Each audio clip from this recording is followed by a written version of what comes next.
Okay guys, so today we're going to talk about how the correct running shoe can make the biggest difference to you when you're going out there for a run. And so what I'm going to do is break down the 4 key components of a running shoe that's going to make sure that when you go out to the shops and you get your shoe, that you're picking the right one for you.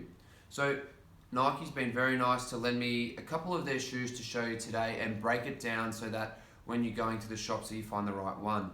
Now, the first and most important thing for you to look at when you get your shoe is whether it has support in it or not. Each person has a different foot type. So if you're a neutral foot type where you have a higher arch, you need a neutral shoe. If you're a flatter foot, then you may need a little bit of support in your shoes.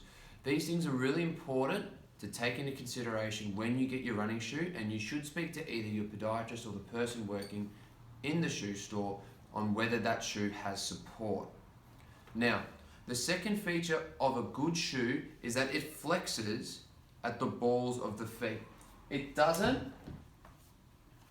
do this, but much rather at the balls of your feet.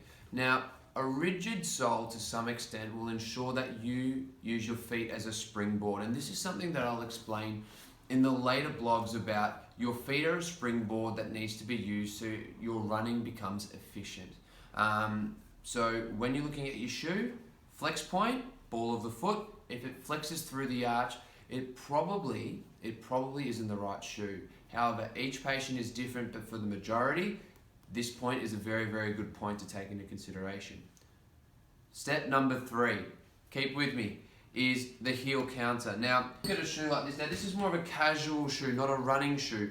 I can fold that all the way down. Now, when you're running, you need your foot to stay stable within the shoe.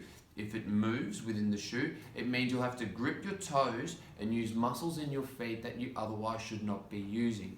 So when you're testing your shoe, even in a shoe like this is a much more supported Nike shoe here, you'll find that the heel counter won't move and it will lock your heel in place when running.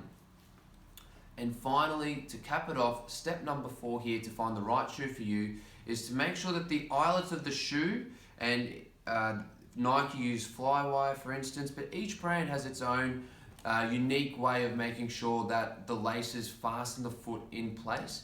For Nike, it's the Flywire, and it goes back as far as possible so that the shoe is fixated. So, hopefully these 4 steps have helped you decide what are the right things that you need to look for when looking for a shoe. And in the next video, we're going to break down when stretching is good and when stretching isn't good and how that can impact your run.